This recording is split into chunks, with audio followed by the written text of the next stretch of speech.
Hi everyone, I'm sure you've missed me because it's been a whole week since I've done a video. I have to say I am slightly behind on my marking on the VLE because I've had a lot of meetings and things online this week and it's been a bit crazy. However, for those of you that want to go on to chapter 10, I'm going to do the first part and I will make sure that I catch up on all the marking of your squid paragraphs and sort of mini essays that you've been doing for me last week. So I do apologise for that and I'll get straight on it. So we are now on to the final chapter, chapter 10. It's a long one, it's going to take a number of parts. So it's page 41 in this one. I haven't looked in the other book. It's the last chapter. It's called Henry Jekyll's Full Statement of the Case. Now I actually need you to put a post-it note or highlight, annotate the actual title there. So it's a full statement. A statement is something you would give to the police. So I would like you to annotate that. It does feel very much like it is a factual debrief of all the things that he feels he needs to tell the world. It does make it sound like it's in a criminal case because it talks a statement of the case. So it does sound like it could be criminal, like he thinks it might be used in a court case against himself, posthumously, yeah, that's the right word, after death. Or if you think about having a scientific inquiry, you might have a statement about the case in terms of like the science of it all.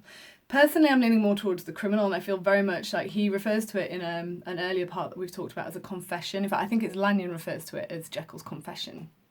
So it's called the full statement, and he literally goes from the beginning, I was born, this is what made me who I am, my personality, and he tells whoever's going to be reading this document that he has put in an envelope and given to... Now then, I'm trying to think. This is the one that they found in the... I'm pretty sure this is the one that they found when they went in, burst the door down and found Hyde having just killed himself. But I will double check that.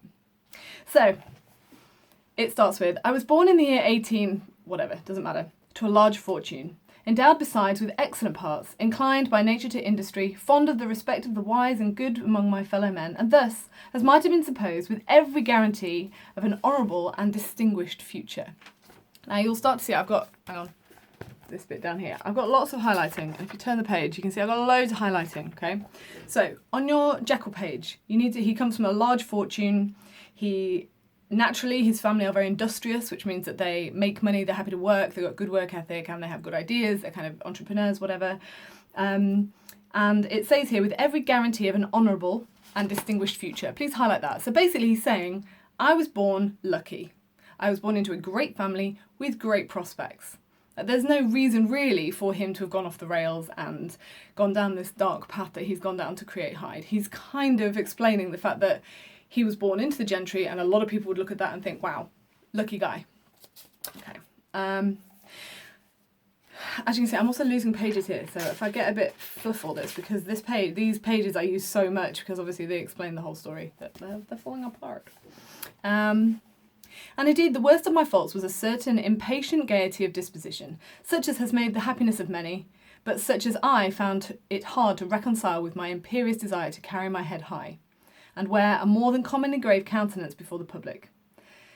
So basically, he's just a naturally kind of giddy, happy guy, and he found it harder to keep up that he describes it as keeping his head high and a grave countenance, so he found it very difficult to remain serious as the kind of very serious British gentleman.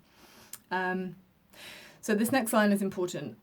You need to highlight where he says, I concealed my pleasures. So it says, hence it came about that I concealed my pleasures, and that when I reached years of reflection, I began to look around me and take stock of my progress and position in the world, I stood already committed to a profound duplicity of life.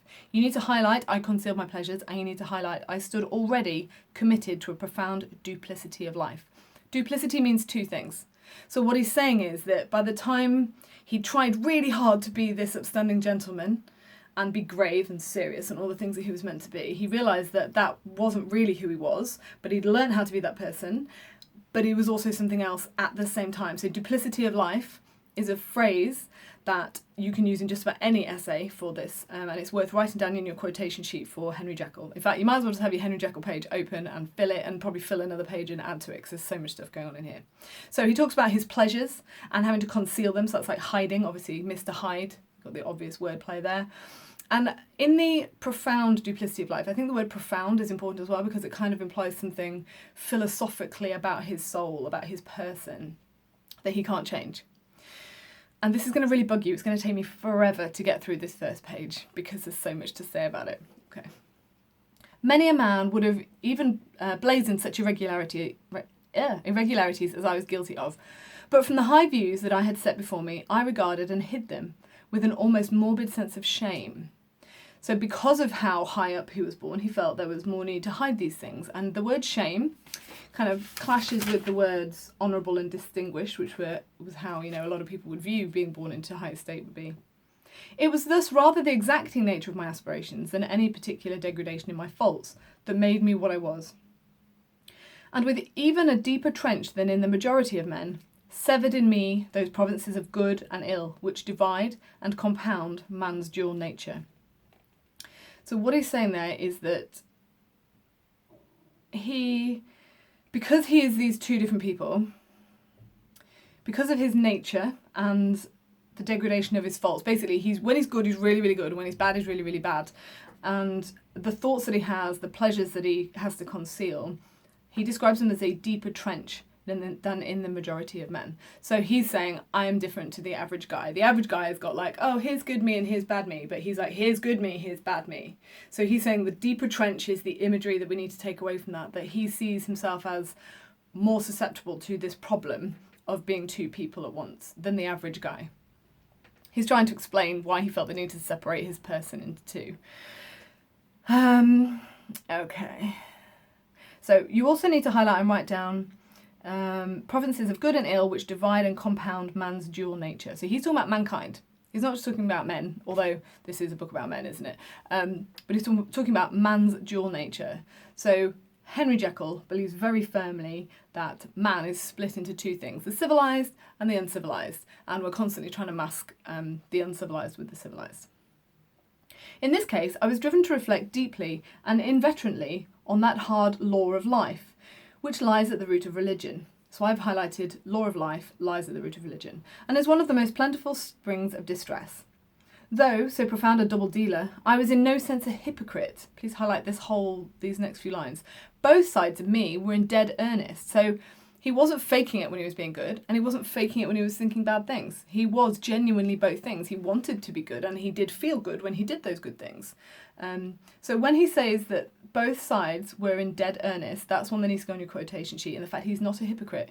He's not saying that he was faking being good and he was always bad. The whole point is that these two bits of ourselves live in us, and they have to live side by side, jostling. So it's like how, we talked about the id, the ego, and the superego. It's a bit like we all have an id, we all have the bad stuff, that's not made up, that's not fake, but most of the time we're able to use our ego and our superego to control that. And that's also not fake, that's something that we've learned, and it's something that we adhere to. So my moral code means that I wouldn't do certain things.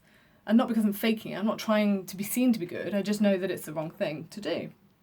So this is kind of critical. So I'm just going to read that bit again. I was in no sense a hypocrite. Both sides of me were in dead earnest. I was no more myself when I laid aside restraint and plunged in shame than when I laboured in the eye of day at the furtherance of knowledge or the relief of sorrow and suffering. So when he's a doctor in the daytime and he's relieving suffering, that's who he is. At night time, when he's doing the bad stuff, that's also him. You got the word shame again. Very Victorian word there. Okay. And it chanced that the direction of my scientific studies, which led wholly towards the mystic and transcendental, which I have circled those two words, reacted and shed a strong light on this consciousness of the perennial war among my members.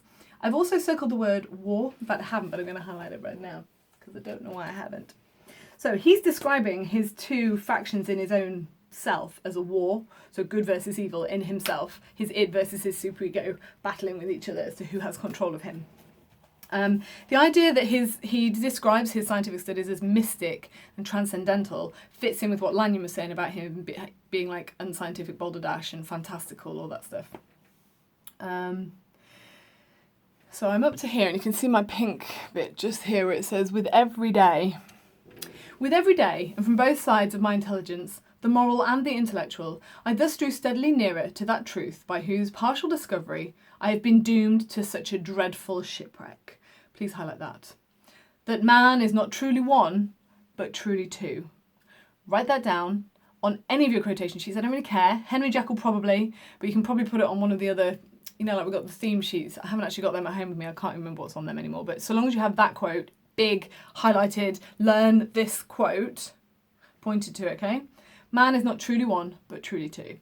So whilst he has a deeper trench between his two things than everybody else, he's saying that everybody, mankind, is struggling with the id superego situation going on. Also, the metaphor that he uses, a dreadful shipwreck, we've heard that before and we will hear it later on again. He sees it as like he's steering his ship of his body and he wrecks it on the rocks is essentially what happens. Okay, man is not truly one but truly two. I say two because the state of my own knowledge does not pass beyond that point. Others will follow, others will outstrip me on the same lines, and I hazard the guess that man will be ultimately known for a mere polity of multifarious, incongruous and independent denizens. I, for my part, from the nature of my life, advanced infallibly in one direction, and in one direction only. It was on the moral side, and in my own person that I learned to recognise the thorough and primitive duality of man. I saw that, of the two natures that contended in the field of my consciousness, even if I could rightly be said to be either, it was only because I was radically both. Now, written down the side here, I've put, he sees himself as a pioneer. When he says others will follow, others will outstrip me on the same lines, he thinks that he's like the first person to like dip their toe into the concept. And he says, when he says that people, he imagines in the future that everybody will be able to separate themselves into two. So we'll end up with extremes of everything and you won't end up with people who are both things at once. You'll either be good or evil. That's what he says with the multifarious, incongruous and independent denizen. So he thinks that everything will be independent of each other.